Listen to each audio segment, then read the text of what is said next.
Doctor ಟಿವಿ9ನ ವಿಶೇಷ ನೇರ ಪ್ರಸಾರ ಕಾರ್ಯಕ್ರಮಕ್ಕೆ ಸ್ವಾಗತ. ನಾನು ಅನುಷಾ ಗೋಪಾಲ್ ಕೃಷ್ಣ. ಒತ್ತಡದ ಜೀವನ, ಬದಲಾಗುತ್ತಿರುವ ಜೀವನ ಶೈಲಿ, ಜನರಿಗೆ ನೂರಾರು ಆರೋಗ್ಯ ಸಮಸ್ಯೆ, ಯಾವ ಸಮಸ್ಯೆಗೆ ಯಾವ ಚಿಕಿತ್ಸೆ ಅನ್ನೋದೇ ದೊಡ್ಡ ಚಿಂತೆ. ಇಂತಹ ಸಮಸ್ಯೆ ಇರೋರ್ಗೆ ಒಂದೇ ವೇದಿಕೆಯಲ್ಲಿ ಸಿಗುತ್ತೆ ಉತ್ತರ. ಇದೇ ಟಿವಿ9ನ ವಿಶೇಷ ಕಾರ್ಯಕ್ರಮ ನಿಮ್ಮ ಡಾಕ್ಟರ್.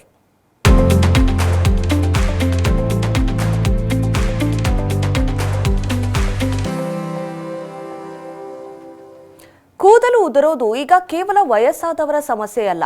ಇದು 20-30 ಹರೆಯ ವಯಸ್ಸಿನ ಯುವಜನರ ಮೇಲೆ ಹೆಚ್ಚಾಗಿ ಪರಿಣಾಮ ಬೀರ್ತಾ ಇದೆ. ಹೆಚ್ಚುತ್ತಿರುವ ಒತ್ತಡ, ಹಾರ್ಮೋನ್ಗಳ ಅಸಮತೋಲನ, ಪೌಷ್ಟಿಕಾಂಶದ ಕೊರತೆ, ಮಾಲಿನ್ಯ ಮತ್ತು ಬದಲಾಗ್ತಿರುವ ಜೀವನ ಶೈಲಿಯು ಆರಂಭಿಕ ಕೂದಲು ತೆಳುವಾಗುವುದು ಮತ್ತು ಬೋಳುತನದಲ್ಲಿ ಗಮನಾರ್ಹ ಏರಿಕೆಗೆ ಕಾರಣವಾಗ್ತಾ ಇದೆ. ಒಂದು ಕಾಲದಲ್ಲಿ ಕ್ರಮೇಣ ವಯಸ್ಸಿಗೆ ಸಂಬಂಧಿಸಿದ ಸಮಸ್ಯೆ ಎಂದು ಪರಿಗಣಿಸಲ್ಪಟ್ಟಿದ್ದ ವಿಷಯ ಈಗ ಯುವಕರಲ್ಲಿ ಸಾಮಾನ್ಯ ಸೌಂದರ್ಯವರ್ಧಕ ಮತ್ತು ಮಾನಸಿಕ ಕಾಳಜಿ ಆಗ್ತಾ ಇದೆ. ಇದು ಆತ್ಮವಿಶ್ವಾಸ ಮತ್ತು ಮಾನಸಿಕ ಯೋಗಕ್ಷೇಮದ ಮೇಲೆ ಪರಿಣಾಮ ಬೀರ್ತಾ ಇದೆ. ಯುವಜನರಲ್ಲಿ ಕೂದಲು ಉದುರುವಿಕೆ ಏಕೆ ಹೆಚ್ಚಾಗ್ತಾ ಇದೆ, ಅದನ್ನ ತಡೆಗಟ್ಟೋದು ಹೇಗೆ, ಅದಕ್ಕೆ ಚಿಕಿತ್ಸೆ ಏನು, ಇದೆಲ್ಲದರ ಬಗ್ಗೆ ಮಾಹಿತಿ ಕೊಡೋದಕ್ಕೆ ಇವತ್ತು ನಮ್ಮ ಜೊತೆ ಇದ್ದಾರೆ ಸಕ್ರಾ ವರ್ಲ್ಡ್ ಹಾಸ್ಪಿಟಲ್ ಬೆಂಗಳೂರಿನಲ್ಲಿ ಕ್ಲಿನಿಕಲ್ ಎಸ್ಥೆಟಿಕ್ ಡರ್ಮಟಾಲಜಿಸ್ಟ್ ಆಗಿರುವಂತಹ ಡಾಕ್ಟರ್ ಕಾಂಚನ್ ಎಸ್ ಟೋಪಗಿ ಅವರು. ಡಾಕ್ಟರ್ ನಮಸ್ತೆ, ಕಾರ್ಯಕ್ರಮಕ್ಕೆ ಸ್ವಾಗತ. ನಿಮಗೆ ನಮಸ್ತೆ. ಡಾಕ್ಟರ್, ಕೂದಲು ಉದುರೋದು ಹೆಚ್ಚಾಗಿ ವಯಸ್ಸಾಗದಿದ್ದಂಗೆ ಕಾಣಿಸ್ಕೊಳ್ಳುವಂಥ ಸಮಸ್ಯೆ ಆಗಿತ್ತು. ಆದರೆ ಈಗಿನ ದಿನಗಳಲ್ಲಿ ಚಿಕ್ಕ ಮಕ್ಕಳಿಗೆ ಅಂತ ಹೇಳಿದ್ರೆ ಅಡಲ್ಟ್ಸಲ್ಲೇ ಹೆಚ್ಚಾಗಿ ಈ ಸಮಸ್ಯೆ ಶುರು ಆಗ್ತಾ ಇದೆ. ಯಾತಕ್ಕಾಗಿ ಡಾಕ್ಟರ್? ಸೊ ನಾವು ಈಗ ಅರೌಂಡ್ 20 to 30 ಇಯರ್ ಓಲ್ಡ್ಸ್, ಅವರು ಯಂಗ್ ಅಡಲ್ಟ್ಸ್ ಅಂತ ಏನು ಹೇಳ್ತೀವಿ, ಅವರು ತುಂಬ ಹೇರ್ ಲಾಸ್ ಅಂತ ಅಂದ್ಬಿಟ್ಟು ಬರ್ತಾ ಇದ್ದಾರೆ. ಇತ್ತೀಚೆಗೆ ಇದೆಲ್ಲ ಕಾಣಿಸ್ಕೊತಾ ಇದೆ. ಯಾಕೆ ಅಂದರೆ lot of reasons are there. The most important is, ನೀವು ಹೇಗೆ ಇಂಟ್ರೊಡಕ್ಷನಲ್ಲಿ ಹೇಳಿದ್ರಿ, ಒತ್ತಡದ ಜೀವನ. So stress becomes a very important role in 20 to 30 year ಓಲ್ಡಲ್ಲಿ. ಮೆಂಟಲ್ ಸ್ಟ್ರೆಸ್ ಆಗಿರ್ಬೋದು, ಫಿಸಿಕಲ್ ಸ್ಟ್ರೆಸ್ ಆಗಿರ್ಬೋದು, ಅದೆಲ್ಲ ತುಂಬ ಹೆಚ್ಚಾಗ್ಬಿಟ್ಟಿದೆ ಈಗ. ಸೊ ಈ ಸ್ಟ್ರೆಸ್ಸಿಂದ ಫಾಸ್ಟ್ ಪೇಸ್ಡ್ ಲೈಫ್ ಏನಂತ ಹೇಳ್ತೀವಲ್ಲ, ಅದು ಇರೋದ್ರಿಂದ lot of young generation is having lot of nutritional deficiencies. And ಈ fast food and junk food, instant noodles, ಅದೆಲ್ಲ ತಿನ್ನೋದ್ರಿಂದ ನ್ಯೂಟ್ರಿಷನಲ್ ಡೆಫಿಷಿಯನ್ಸಿ ಜಾಸ್ತಿ ಆಗ್ತಾ ಇದೆ. ಆಮೇಲೆ ಹೇರ್ ಟ್ರೆಂಡ್ಸ್ ಅಂದರೆ hair styling, hair treatments, salon procedures ಎಲ್ಲ ಈ 20 to 30 ಇಯರ್ಸಲ್ಲಿ ತುಂಬ ಜಾಸ್ತಿ ಇದೆ. So all of these contribute to the hair loss in such a young age. So ಈ ಪಲ್ಯೂಷನ್ನು, ಈ ಸ್ಟ್ರೆಸ್ಸು, ನ್ಯೂಟ್ರಿಷನಲ್ ಡೆಫಿಷಿಯನ್ಸೀಸ್, ಆಮೇಲೆ hair styling and hair treatments, all of these are contributing to the sudden increase in hair fall in such age group. Okay doctor, ಈ hair loss ಸಾಮಾನ್ಯವಾಗಿ ತುಂಬ ಜನಕ್ಕೆ seasonal ಕೂಡ ಆಗಿರುತ್ತೆ. ಅಂದರೆ ಒಂದಷ್ಟು ತಿಂಗಳು ಜಾಸ್ತಿ ಹೇರ್ ಲಾಸ್ ಆಗುತ್ತೆ. ಹೆಣ್ಮಕ್ಳಿಗೆ ಒಂದಷ್ಟು ವಯಸ್ಸಿನಲ್ಲಿ ಹೆಚ್ಚಾಗಿ ಹೇರ್ ಲಾಸ್ ಆಗುವಂಥದ್ದು. ಸೊ ಇದನ್ನು ಯಾವುದು ಸೀರಿಯಸ್ ಕಂಡೀಷನ್ ಅನ್ನೋದು ಹೇಗೆ ಗೊತ್ತಾಗುತ್ತೆ? ಅಂದರೆ ಹೇರ್ ಲಾಸ್ ಎಷ್ಟು ಆದರೆ ಕಾಳಜಿ ವಹಿಸಬೇಕು ಅನ್ನುವಂಥದ್ದು. ಸೊ ತಲೆ ಮೇಲೆ ಇರೋ ಹೇರು 4 ಸ್ಟೇಜಸಲ್ಲಿ ಇರುತ್ತೆ. ಫಸ್ಟ್ ಸ್ಟೇಜ್ ಅನ್ನೋದು ಗ್ರೋತ್ ಸ್ಟೇಜ್, ಅಂದರೆ ನಾವು ಅನಾಜನ್ ಅಂತ ಹೇಳ್ತೀವಿ. ಸೆಕೆಂಡ್ ಸ್ಟೇಜ್ ಇರೋದು ಕ್ಯಾಟಜನ್ ಸ್ಟೇಜ್, ಅಂದರೆ ಟ್ರಾನ್ಸಿಷನ್ ಸ್ಟೇಜ್. ಥರ್ಡ್ ಸ್ಟೇಜ್ ಇರೋದು resting stage. And fourth stage ಇರೋದು ಶೆಡಿಂಗ್ ಸ್ಟೇಜ್. ಸೊ ಈ 4 ಸ್ಟೇಜಸಲ್ಲಿ ನಮ್ಮ 80% of our hair on the head is in growing phase. ಇನ್ನೂ 20% ಏನಿದೆ ಅದೆಲ್ಲ ಬೇರೆ ಸ್ಟೇಜಸಲ್ಲಿದೆ. ಸೊ ಹಾಗಾಗಿ even around 100 to 150 hair strands ನೀವು ಲೂಸ್ ಮಾಡ್ತಾ ಇದ್ರೆ, ಅಂದರೆ ಉದುರ್ತಾ ಇದ್ದರೆ every day, still considered as normal. So anything above that becomes a pathological condition. Okay doctor, ಇನ್ನು ನೀವು ಹೇರ್ ಲಾಸ್ಗೆ ಲೈಫ್ ಸ್ಟೈಲ್ ಚೇಂಜಸ್ ಹಲವಾರು ಕಾರಣಗಳ ಹೇಳಿದ್ರಿ. ಅದ್ರ ಜೊತೆಗೆ ಇದು ಜೆನೆಟಿಕ್ ಪ್ರಾಬ್ಲಮ್ ಕೂಡ ಆಗಬಹುದಾ ಅಂತ ಹೇಳಿದ್ರೆ, ಇದು ಫ್ಯಾಮಿಲಿ ಹೆರಿಡಿಟರಿಲಿ ಪಾಸ್ ಆಗಬಹುದಾ ಆ ರೀತಿ, ಅಥವಾ ಅವ್ರು ತಗೊಳ್ಳುವಂಥ ಕೇರ್ ಮೇಲೆ ಅದು ಡಿಪೆಂಡ್ ಆಗುತ್ತಾ doctor? Definitely genetic plays a very important role. Genetics and lifestyle factors ಏನಂತ ಹೇಳ್ತೀವಲ್ಲ, both of them are very important. To give a very simple example, loaded gun ಏನಿದೆಲ್ಲ ಅದು ಜೆನೆಟಿಕ್ಸ್. ಅಂದರೆ it will determine whether you are susceptible. ನೀವು ನಿಮ್ಮ ಹತ್ರ gene ಇದೆನಾ ಅಥವಾ ಇಲ್ವಾ. ಜೀನ್ ಇದೆ ಅಂದರೆ it's like a loaded gun. Life style factors ಅಂದರೆ for example smoking, alcohol, irregular sleep cycles. So all of these are lifestyle factors. It's like a trigger. So both of them become very important. So ನೀವು jeans ಇತ್ತು ಅಂದರೆ there is a high chance that you are susceptible for balding or hair loss. But if you have lifestyle factors also, like smoking ittu, irregular sleep habits ittu, nutritional deficiency ittu andre, it is like a speeding the process of hair loss. Okay doctor, sleep cycle ಅಂತ ಹೇಳಿದ್ರಿ, ಅಂದರೆ ಈ irregular sleep patterns ಇದು ಕೂಡ ಎಷ್ಟು effect ಮಾಡುತ್ತೆ hair ಮೇಲೆ ಅನ್ನುವಂಥದ್ದು, ಮತ್ತು ಎಷ್ಟು ಗಂಟೆಗಳ ಕಾಲ ನಿದ್ದೆ ಮಾಡಬೇಕು ಒಳ್ಳೆ ಆರೋಗ್ಯಕ್ಕಾಗಿ, ಮತ್ತು ಇರ್ರೆಗ್ಯುಲರ್ ಅಂತ ಹೇಳಿದ್ರೆ ಡೈಲಿ ಒಂದೊಂದು ಟೈಮಿಗೆ ಮಲ್ಗೋದು, ಅದು ಕೂಡ ಎಫೆಕ್ಟ್ ಮಾಡುತ್ತಾ ನಿಜವಾಗ್ಲೂ ಈ ಹೇರ್ ಲಾಸ್ಗೆ ಅನ್ನುವಂಥದ್ದು? Definitely sleep is one time in 24 hours that the body repairs itself. So ನಾವು ಸಿರ್ಕಾಡಿಯನ್ ರಿದಮ್ ಅಂತ ಹೇಳ್ತೀವಿ, ಏನಂದರೆ ಬಾಡಿ ಕ್ಲಾಕ್. ಅಂದರೆ ಬೆಳಿಗ್ಗೆ ಸನ್ರೈಸ್ ಟೈಮಲ್ಲಿ there are certain hormones which get released, there are certain hormones which are release during night time. For example melatonin ಅನ್ನೋ hormone is released at night time when it is dark, and growth hormone is released when you are sleeping. So, growth hormone will repair the tissues, will help in growth of the hair, and also repair of the other structures in the skin, hair, and etc. So, sleep becomes very important. Hagagi, if you compromise on sleep quality, and if there is a difference in the cycle, ಅಂದರೆ night shift workers ಬೆಳಿಗ್ಗೆ ಎದ್ಬಿಟ್ಟು ಮಲ್ಕೊತಾರೆ ಅಥವಾ night ಎಲ್ಲ ಎಚ್ಚರಿರ್ತಾರೆ. So ಹಾಗಾಗಿ ಏನಾಗುತ್ತೆ, ಈ hormonal cycle ಏನಿದೆ ಅಲ್ಲ ಅದು ಡಿಸ್ಟರ್ಬ್ಟ್ ಆಗುತ್ತೆ. ಅದು ಡಿಸ್ಟರ್ಬ್ಟ್ ಆದಾಗ this will have an effect on your hair loss. Yes doctor, ಈಗ ಹೆಚ್ಚಾಗಿ ಹೆಣ್ಣು ಮಕ್ಕಳಿಗೆ ಹಾರ್ಮೋನ್ಸ್ಗಳಿಂದ ಈ ಸಮಸ್ಯೆ ಆಗ್ತಾ ಇರುತ್ತೆ. ಅದರ ಜೊತೆಗೆ ಹೇರ್ ಸ್ಟೈಲಿಂಗ್ ಮಾಡ್ಕೊಳ್ಳೋದಾಗಿರ್ಬೋದು, ಹಾರ್ಮ್ಫುಲ್ ಕೆಮಿಕಲ್ಸ್ ಯೂಸ್ ಮಾಡೋದಾಗಿರಬಹುದು, ಅದೆಲ್ಲವೂ ಕೂಡ ಹೇರ್ ಲಾಸ್ಗೆ ಎಫೆಕ್ಟ್ ಮಾಡುತ್ತೆ ಅಂತ ಹೇಳಿದ್ರಿ.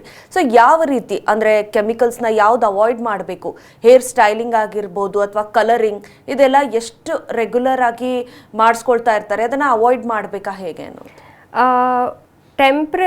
For hair styling and chemical procedures ಅಂತ ನೀವು ಹೇಳಿದ್ರೆ, what you mean to say is beauty parlour salon procedures ಎಲ್ಲ.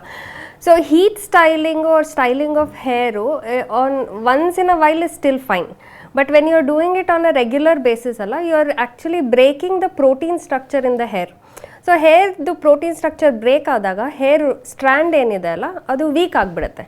ವೀಕ್ ಆದ ತಕ್ಷಣ ಅದು ಬ್ರೇಕ್ ಆಗೋ ಚಾನ್ಸಸ್ ಇರುತ್ತೆ. ಹಾಗಾಗಿ ಆ weak strand will also get last.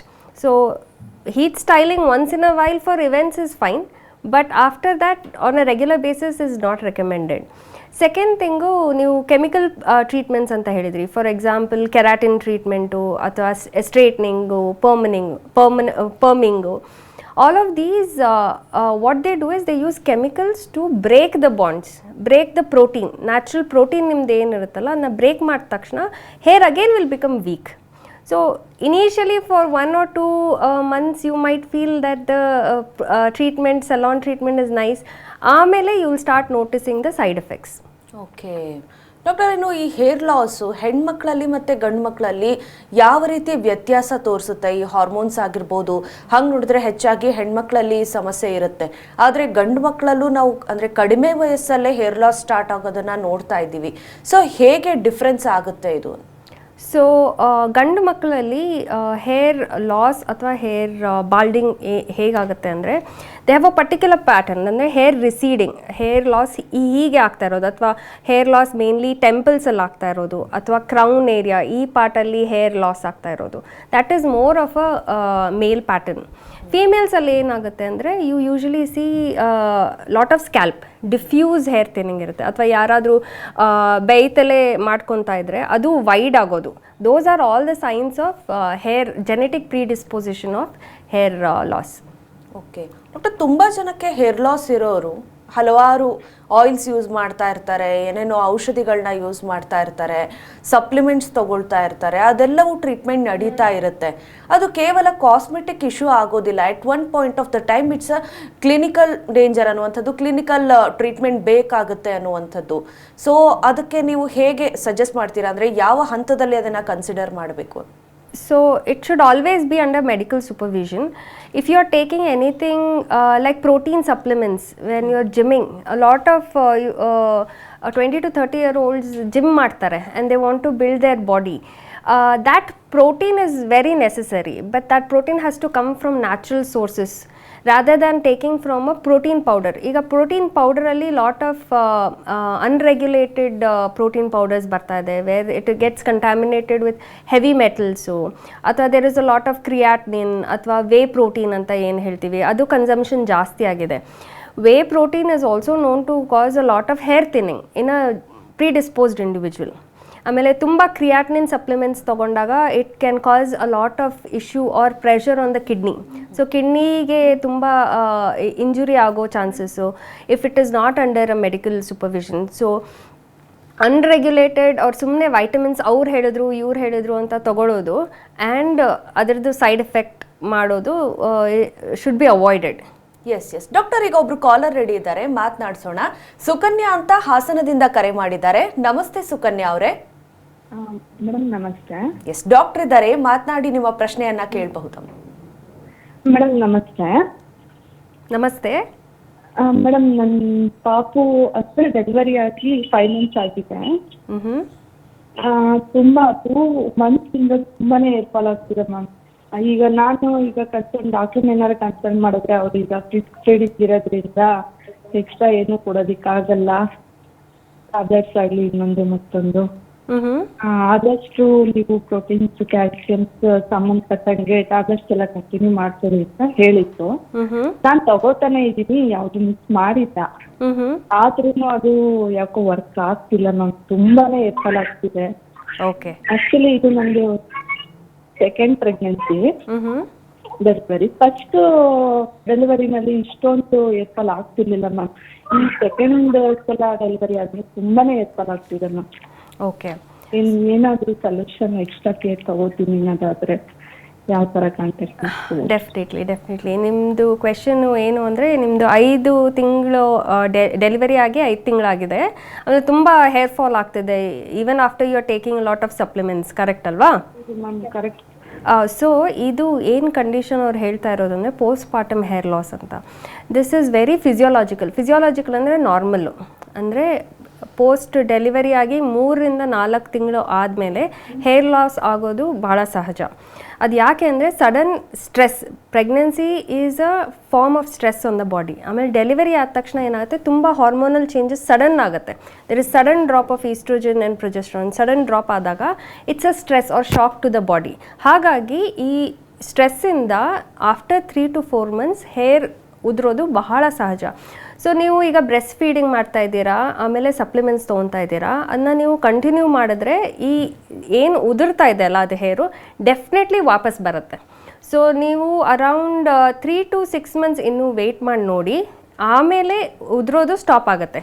Stop ಆಗಲಿಲ್ಲ ಅಂದರೆ you have to consult a doctor. ಅವರು ಒಂದು ಸ್ವಲ್ಪ ಟೆಸ್ಟ್ ಎಲ್ಲ ಮಾಡಿಬಿಟ್ಟು ಏನಾದರೂ ಟ್ರೈಕೋಸ್ಕೋಪಿ ಎಕ್ಸಾಮಿನೇಷನಲ್ಲಿ ಮಾಡಿ ಏನಾದರೂ ಪೆಥಾಲಜಿಕಲ್ ಕಂಡೀಷನ್ ಇತ್ತು ಅಂದರೆ ಅದನ್ನ ಟ್ರೀಟ್ಮೆಂಟ್ ಮಾಡಿಸ್ಕೋಬೋದು ನೀವು. So you wait for around 3 to 6 months. Take your good supplements. Nutritious diet makes a big difference in breast feeding or post partum hair loss. Yes ಧನ್ಯವಾದ ಸುಕನ್ಯಾ ಅವರೇ ಕರೆ ಮಾಡಿದ್ದಕ್ಕೆ. ಈಗ ಇನ್ನೊಬ್ರು ಕಾಲರ್ ರೆಡಿ ಇದ್ದಾರೆ, ಮಾತನಾಡಿಸೋಣ. ವೆಂಕಟೇಶ್ ಅಂತ ಕೊಪ್ಪಳ ಗಂಗಾವತಿಯಿಂದ ಕರೆ ಮಾಡಿದ್ದಾರೆ. ನಮಸ್ತೆ ವೆಂಕಟೇಶ್ ಅವರೇ. ಎಸ್, ದೂರವಾಣಿ ಸಂಪರ್ಕ ಕಡಿತ ಆಗಿದೆ. ಎಸ್ ಡಾಕ್ಟರ್, ಈ ರೀತಿಯಾಗಿ ಹೆಣ್ಮಕ್ಳಲ್ಲಿ pregnancy, post partum hair fall ಇದೆಲ್ಲವೂ ಕೂಡ ಆಗ್ತಾ ಇರುತ್ತೆ. ಅದು ಹಾರ್ಮೋನ್ಗಳಿಂದ ಕಾಸ್ ಆಗೋದು ಒಂದು ಕಡೆ ಆದರೆ, ಇನ್ನು ದೈನಂದಿನ ಆಕ್ಟಿವಿಟೀಸ್, ಈಗ ತುಂಬ ಜನ ಹೆಲ್ಮೆಟ್ ಹಾಕೊಂಡು ಗಾಡಿ ಓಡಿಸ್ತಾರೆ ಎಲ್ಲರೂ ಕೂಡ. ಸೊ ಅದರಿಂದ ಹೇರ್ ಫಾಲ್ ಹೆಚ್ಚಾಗಿ ಆಗುತ್ತೆ. ದಿನ ಬೈಕಲ್ಲೇ ಓಡಾಡಬೇಕು. ಸೊ ಅಂಥವ್ರು ಏನು ಮಾಡಬೇಕು? ಅದು ನಿಜಾನ, ಅದು ಹೇರ್ ಫಾಲ್ ಆಗುತ್ತಾ ಅದರಿಂದ ಅನ್ನುವಂಥದ್ದು? ಡೆಫಿನೆಟ್ಲಿ ಭಾಳ ಜನ ಇದು ಕ್ವೆಶನ್ ಕೇಳ್ತಾರೆ. ಹೆಲ್ಮೆಟ್ಟಿಂದ ಹೇರ್ ಲಾಸ್ ಆಗೋದು ಆಗುತ್ತೆ because of that mechanical friction. ನೀವು ಯಾವಾಗ ಟೈಟ್ ಹೆಲ್ಮೆಟ್ ತಲೆ ಮೇಲೆ ಹಾಕೊಂಡು ಫಾರ್ ಲಾಂಗ್ ಅವರ್ಸ್ ಇದ್ದರೆ that will cause lot of friction and cause irritation on the roots of the hair. So ಹಾಗಾಗಿ ಅದು ಇರಿಟೇಷನ್ ಆಗಿ ತುಂಬ ಡ್ಯಾಂಡ್ರಫು ಬರೋ ಚಾನ್ಸಸ್ ಇರುತ್ತೆ ಆ್ಯಂಡ್ ಆ ಇನ್ಫ್ಲಮೇಷನಿಂದ ಹೇರ್ ಲಾಸ್ ಆಗುತ್ತೆ. So usually what I tell my patients who were helmets ಅಂದರೆ, ಒಂದು ಬ್ಯಾರಿಯರ್ ಕ್ರಿಯೇಟ್ ಮಾಡಿ, ಅಂದರೆ ಒಂದು ಕಾಟನ್ ಸ್ಕಾರ್ಫು ಅಥವಾ ಏನೋ ಹಾಕ್ಕೊಂಡು ಆ ಹೆಲ್ಮೆಟ್ಟು ಮತ್ತು ನಿಮ್ಮ ಹೇರ್ಗೆ ಒಂದು ಬ್ಯಾರಿಯರ್ ಥರ ಕ್ರಿಯೇಟ್ ಮಾಡಿದ್ರೆ ಇಟ್ ಹೆಲ್ಪ್ಸ್. ಆ್ಯಂಡ್ ಸ್ವೆಟ್ ಏನಾದರೂ ಬಂದು ಇರಿಟೇಟ್ ಆಗೋದು ಅಬ್ಸಾರ್ಬ್ ಮಾಡುತ್ತೆ. ಓಕೆ ಡಾಕ್ಟರ್, ಅಂದರೆ ಈಗ ಪೊಲ್ಯೂಷನಿಂದನೂ ಸಾಮಾನ್ಯವಾಗಿ ಈ ರೀತಿ ಹೇರ್ ಲಾಸ್ ಆಗುವಂಥದ್ದು. ಸೊ ಅದಕ್ಕೂ ಕೂಡ ಸೇಮ್ ಪ್ರೊಸೀಜರ್ ಫಾಲೋ ಮಾಡಬೇಕಾ ಡಾಕ್ಟರ್? ಅಂದರೆ ಬ್ಯಾರಿಯರ್ ಥರ ಏನೋ ಹಾಕೊಂಡ್ರೆ ಹೆಲ್ಪ್ ಆಗುತ್ತಾ ಅನ್ನುವಂಥದ್ದು. Pollution in Bangalore is very much, ಅದು ನಿಜ. ಪೊಲ್ಯೂಷನಲ್ಲಿ ಫೈನ್ ಡಸ್ಟ್ ಇರುತ್ತೆ, ಕಾರ್ಬನ್ ಇರುತ್ತೆ, ಟಾಕ್ಸಿಕ್ ಸಬ್ಸ್ಟೆನ್ಸಸ್ ಇರುತ್ತೆ. ಅದೇನಾಗುತ್ತೆ ಅಂದರೆ ತಲೆ ಮೇಲೇ ಕೂತ್ಕೊಂಡ್ಬಿಡುತ್ತೆ, ಸೆಟ್ಲ್ ಆಗಿಬಿಡುತ್ತೆ. ಅದನ್ನ ಎವ್ರಿ ಡೇ ವಾಶ್ ಮಾಡಬೇಕು. So you have to take care of your scalp health ಅಂತ ಏನು ಹೇಳ್ತೀವಲ್ಲ. ಸೊ ಆ ಪೊಲ್ಯೂಷನಿಂದ ಡಸ್ಟ್ ಎಲ್ಲ ಏನು ಸೆಟ್ಲ್ ಆಗಿದೆ ಅಲ್ಲ, ಅದನ್ನ ವಾಶ್ ಮಾಡಿದ್ರೆ you are keeping your scalp health well. ಅದು ಏನಾದರೂ ನೀವು ಹಾಗೆ ಬಿಟ್ರಿ ಅಥವಾ 3-4 ದಿವಸ ಹಾಗೆ ಇತ್ತು ಅಂದರೆ ಅದು ಇರಿಟೇಷನ್ ಆಗಿ ಆಕ್ಸಿಡೇಟಿವ್ ಸ್ಟ್ರೆಸ್ ಅಂತ ಹೇಳ್ತೀವಿ, ಪೊಲ್ಯೂಷನ್ ಸ್ಟ್ರೆಸ್ ಅಂತ. ಆವಾಗ ದ್ಯಾಟ್ ಹೇರ್ ರೂಟ್ ಏನಿದೆ ಅಲ್ಲ, that will get affected and premature ageing ಆಗುತ್ತೆ. ಓಕೆ ಡಾಕ್ಟರ್, ಈಗ ಹೇರ್ ಲಾಸ್ಗೆ ತುಂಬ ಜನಕ್ಕೆ ಎಂಟಿ ಸ್ಕ್ಯಾಲ್ಪ್ ತುಂಬ ಕ್ರಿಯೇಟ್ ಆಗಿಬಿಟ್ಟಿರುತ್ತೆ. ಸೊ ಅದು ಟ್ಯಾಬ್ಲೆಟ್ಸ್ ಅಥವಾ ಸಪ್ಲಿಮೆಂಟ್ಸಿಂದ ಹೋಗ್ತಾ ಇಲ್ಲ ಅಂದಾಗ ಅದಕ್ಕೆ ಚಿಕಿತ್ಸೆ ಯಾವ ರೀತಿಯಾಗಿರುತ್ತೆ? ಅಂದರೆ ಇಸ್ ಇಟ್ ಅ ಲಾಂಗ್ ಪ್ರೊಸೀಜರಾ ಅಥವಾ ಅದಕ್ಕೂ ಸೈಡ್ ಎಫೆಕ್ಟ್ಸ್ ಇರುತ್ತಾ? ಯಾವ ರೀತಿ ಇರುತ್ತೆ? ಸೊ ನೀವು ಕೇಳ್ತಾ ಇರೋದು ಬಾಲ್ಡ್ ಅಂದರೆ ಫುಲ್ಲು ಹೇರ್ ಇರಲಾರ್ದಿದ್ದು. So first you have to take early treatment to prevent the balding or bald spots. Completely ಬೋಳುತನ ಆದರೆ it's almost the last stage of hair loss. So ಆವಾಗ ತುಂಬ ಬಾಲ್ಡಿಂಗ್ ಇತ್ತು ಅಥವಾ ಬೋಳುತನ ಇತ್ತು ಅಂದರೆ ನಾವು ಟ್ರೈಕೋಸ್ಕೋಪಿಕ್ ಎಕ್ಸಾಮಿನೇಷನ್ ಮಾಡಿ ನೋಡಿದಾಗ ಯಾವುದೂ ಹೇರ್ ಫಾಲಿಕಲ್ಸ್ ಇಲ್ಲ ಅಂದಾಗ hair transplant is the only treatment. ಇಲ್ಲ ಒಂದು ಹೇರ್ ಫಾಲಿಕಲಲ್ಲಿ ಒಂದು 2-3 ಹೇರ್ ಇತ್ತು ಅಂದ್ರೂ that can be saved by medical procedure. Okay doctor, ಅಂದರೆ ಅದರಲ್ಲೂ ಕೂಡ ವಿಧಾನಗಳಿದೆಯಾ ಯಾವ ರೀತಿಯಾಗಿ? ಮತ್ತು ಅಂದರೆ ಎಲ್ಲ ರೀತಿಯಾದ ಬೋಳುತನ ಅಂತಂದರೆ ಏನು ಕ್ರಿಯೇಟ್ ಆಗಿರುತ್ತೆ ಅದನ್ನು ರಿವರ್ಸ್ ಮಾಡಬಹುದಾ ಎಲ್ಲವೂ ಕೂಡ? ಕೆಲವು ಡೆಫಿನೆಟ್ಲಿ ರಿವರ್ಸ್ ಮಾಡ್ಬೋದು, ಕೆಲವು ಪರ್ಮನೆಂಟ್ ಆಗಿಬಿಡುತ್ತೆ. ಸೊ ಪರ್ಮನೆಂಟ್ ಆಗೋ ಚೇಂಜಸ್ಸನ್ನು ನಾವು ತಡೆಗಟ್ಟಬೋದು ಅರ್ಲಿ ಟ್ರೀಟ್ಮೆಂಟಿಂದ. ಸೊ ಈಗ ಫಾರ್ ಎಕ್ಸಾಂಪಲ್ ನಾನು ಟ್ರ್ಯಾಕ್ಷನ್ ಎಲೋಪೇಶಿಯಾ ಅಂತ ಒಂದು ಎಕ್ಸಾಂಪಲ್ ಕೊಡೋಕ್ಕೆ ಇಷ್ಟಪಡ್ತೀನಿ. ಟ್ರ್ಯಾಕ್ಷನ್ ಎಲೋಪೇಶಿಯಾ ಅಂದರೆ ಈಗ ಹುಡುಗಿಯರು ಗಟ್ಟಿಯಾಗೆ ಹೇರ್ ಬ್ರೇಡ್ ಮಾಡೋದು ಅಥವಾ ಹೈ ಪೋನಿಟೇಲ್ ಗಟ್ಟಿಯಾಗಿ ಎಳೆದು ಹಾಕೊಳ್ಳೋದು, ಅದನ್ನ for a very long time ಮಾಡಿದಾಗ ಏನಾಗುತ್ತೆ, ನೀವು ರೂಟ್ನ ಎಳಿತಾ ಇದ್ದೀರಾ ಆನ್ ಅ ಡೈಲಿ ಬೇಸಿಸ್, ಎಳೆದು ಆ ಫಾಲಿಕಲೇ ಡ್ಯಾಮೇಜ್ ಆಗಿಬಿಡುತ್ತೆ. ಸೊ ಫಾಲಿಕಲ್ ಡ್ಯಾಮೇಜ್ ಆದ ತಕ್ಷಣ ಪರ್ಮನೆಂಟ್ ಸ್ಕಾರಿಂಗ್ ಆಗುತ್ತೆ. ಸೊ ಇದರಲ್ಲಿ early treatment is very important to prevent permanent damage. Okay doctor, ಇನ್ನು ಅಂದರೆ ಈ ಹೇರ್ ಲಾಸ್ ಸಮಸ್ಯೆಗೆ PRP ಟ್ರೀಟ್ಮೆಂಟ್ಸ್ ಎಲ್ಲ ಮಾಡಬಹುದಾ ಅನ್ನೋದು? ಡೆಫಿನೆಟ್ಲಿ PRPಯಲ್ಲಿ ಪ್ಲೇಟ್ಲೆಟ್ ರಿಚ್ ಪ್ಲಾಸ್ಮಾ ಅಂತ ಹೇಳ್ತೀವಿ. ಬಟ್ ಯಾರು ಕರೆಕ್ಟಾಗಿ ಆ ಟ್ರೀಟ್ಮೆಂಟ್ ಯಾರಿಗೆ ಬೇಕು that is decided by your doctor. PRPಯಲ್ಲಿ ಏನಾಗುತ್ತೆ ಅಂದರೆ you have growth factors which will stimulate the hair follicle to produce more hair and hair thickening ಜಾಸ್ತಿ ಆಗುತ್ತೆ. ಓಕೆ ಡಾಕ್ಟರ್, ನೀವು ಹೇಳಿದ್ರಿ ಈ ಪ್ರೊಸೀಜರಲ್ಲಿ ಅಂದರೆ ಯಾವ ರೀತಿಯಾಗಿ ಹೇರ್ ಟ್ರಾನ್ಸ್ಪ್ಲಾಂಟ್ ಮಾಡಬಹುದಾ ಏನು ಅಂತ ಕಂಡೀಷನ್ನ ರೀಡ್ ಮಾಡಬಹುದು ಅಂತ. ಇನ್ನು ಹೇರ್ಸ್ ಇದೆಯಾ ಫಾಲಿಕಲ್ಸಲ್ಲಿ ಅನ್ನೋದನ್ನೆಲ್ಲ ಟೆಸ್ಟ್ ಮಾಡೋದಕ್ಕೆ ಅದಕ್ಕೆ ಯಾವ ರೀತಿ ಡಯಾಗ್ನೋಸಿಸ್ ಇರುತ್ತೆ doctor? So first hair loss ಅಥವಾ ಹೇರ್ ಉದುರ್ತಾ ಇದೆ ಅಂತ ಪೇಷಂಟ್ ಬಂದಾಗ ನಾವು ಹಿಸ್ಟ್ರಿ ತೊಗೊತೀವಿ.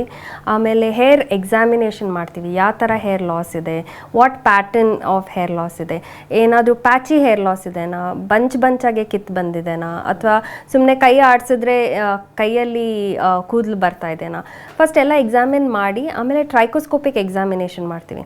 ಈ ಟ್ರೈಕೋಸ್ಕೋಪಿಕ್ ಎಕ್ಸಾಮಿನೇಷನಲ್ಲಿ ನಿಮ್ಮ ಸ್ಕ್ಯಾಲ್ಪ್ ಬುಡ ಏನಿದೆ ಅಲ್ಲ ಅದು ಕಾಣಿಸುತ್ತೆ. ಸೊ ಅದರಲ್ಲಿ ಎನಿ ಆಟೋ ಇಮ್ಯೂನ್ ಕಂಡೀಷನ್ ಇದೆನಾ, ಅದು ಸಮಥಿಂಗ್ ಲೈಕ್ ಲೈಕನ್ ಪ್ಲೇನಸ್ ಆ ಥರದ್ದೆಲ್ಲ which are medically systemic conditions which have to be treated. So ಆ ಕಂಡೀಷನ್ಸು ಅಥವಾ ಏನಾದ್ರು ಡ್ಯಾಂಡ್ರಫ್ ಇದೆನಾ, ಸ್ಕ್ಯಾಲ್ಪ್ ಹೆಲ್ತ್ ಹೇಗಿದೆ ಅಂತ ಕಾಣಿಸುತ್ತೆ. ಆಲ್ಸೋ ನಿಮ್ಮದು ಹೇರ್ ಥಿಕ್ನೆಸ್ ದಪ್ಪ ಇದೆನಾ, ಥಿನ್ ಆಗಿದೆನಾ, ಫಾಲಿಕಲ್ ಅಲ್ಲಿ ಎಷ್ಟು ಹೇರ್ ಇದೆ ಅದೆಲ್ಲ ನಾವು ಟ್ರೈಕೋಸ್ಕೋಪಿಕ್ ಎಕ್ಸಾಮಿನೇಷನಲ್ಲಿ ನೋಡ್ತೀವಿ. ಥರ್ಡ್ ಬಂದುಬಿಟ್ಟು we do certain blood test.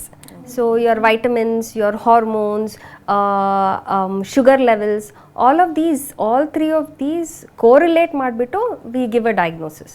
Okay doctor, ಹಿಂದೆಲ್ಲ ಸಾಮಾನ್ಯವಾಗಿ ತುಂಬ ಆಯಿಲ್ ಅಪ್ಲೈ ಮಾಡ್ತಾ ಇದ್ರು, ಅದರಿಂದ ಹೇರ್ ಹೆಲ್ತ್ ಇತ್ತು ಅನ್ನುವಂಥದ್ದಿತ್ತು. ಆದರೆ ಈಗ ಹೆಚ್ಚಾಗಿ ಯಾರು ಆಯಿಲ್ ರೆಗ್ಯುಲರ್ ಆಗಿ ಅಪ್ಲೈ ಮಾಡೋದಿಲ್ಲ. ಸೊ ಅದು ಯಾವ ರೀತಿ ಎಫೆಕ್ಟ್ ಮಾಡುತ್ತೆ ಡಾಕ್ಟರ್? ಅಂದರೆ ಅದನ್ನು ಫಾಲೋ ಮಾಡಬೇಕಾ ಮಾಡಬಾರ್ದಾ? ತುಂಬ ಜನ ಕನ್ಫ್ಯೂಷನ್ಸ್ ಇದೆ. So hair oil, coconut oil ಏನು ನಮ್ಮ ಮುಂಚೆ ಅಜ್ಜಿ ಮುತ್ತಜ್ಜಿಯವರೆಲ್ಲ ಮಾಡ್ತಾಯಿದ್ರು, that definitely will help in the conditioning of the hair. But ನೀವು ಆಯಿಲ್ನ ನೆತ್ತಿಗೆ ಹಚ್ಕೊಂಡ್ರೆ it doesn't actually provide any kind of benefit. The only issue it can cause is ಡಸ್ಟ್ನ ತುಂಬ ಗ್ಯಾದರ್ ಮಾಡುತ್ತೆ, ಡ್ಯಾಂಡ್ರಫ್ ಜಾಸ್ತಿ ಆಗುತ್ತೆ, ಹಾಗಾಗಿ ಹೇರ್ ಫಾಲ್ ಜಾಸ್ತಿ ಆಗುತ್ತೆ. So the scientific evidence for any use of hair oil is to condition the hair. ನೀವು length of the ಹೇರ್ಗೆ ಆಯಿಲ್ ಹಚ್ಚಿದ್ರೆ ಇಟ್ ಇಸ್ ಗುಡ್, ಬಟ್ ತಲೆ ಬುಡಕ್ಕೆ ನೀವು ಎಣ್ಣೆ ಹಚ್ಚಿದ್ರೆ it will cause more dandruff and more hair fall. Okay, yes, thank you so much doctor. ಸಾಕಷ್ಟು ಮಾಹಿತಿಯನ್ನು ಹಂಚ್ಕೊಂಡ್ರಿ ನಮ್ಮ ಜೊತೆ, ಧನ್ಯವಾದ ನಿಮಗೆ. Thank you. ಸೊ ಇನ್ನು ಡಾಕ್ಟರನ್ನ ನೇರವಾಗಿ ಭೇಟಿ ಮಾಡೋದಕ್ಕೆ ಅಡ್ರೆಸ್ ಪ್ಲೇಟ್ ಇಂತಿದೆ. ಸಕ್ರ ವರ್ಲ್ಡ್ ಆಸ್ಪತ್ರೆ, Devarabeesanahalli, outer ring road, Intel ಎದುರುಗಡೆ, ಬೆಂಗಳೂರು 560-103. ದೂರವಾಣಿ ಸಂಖ್ಯೆ 080-4969-4969.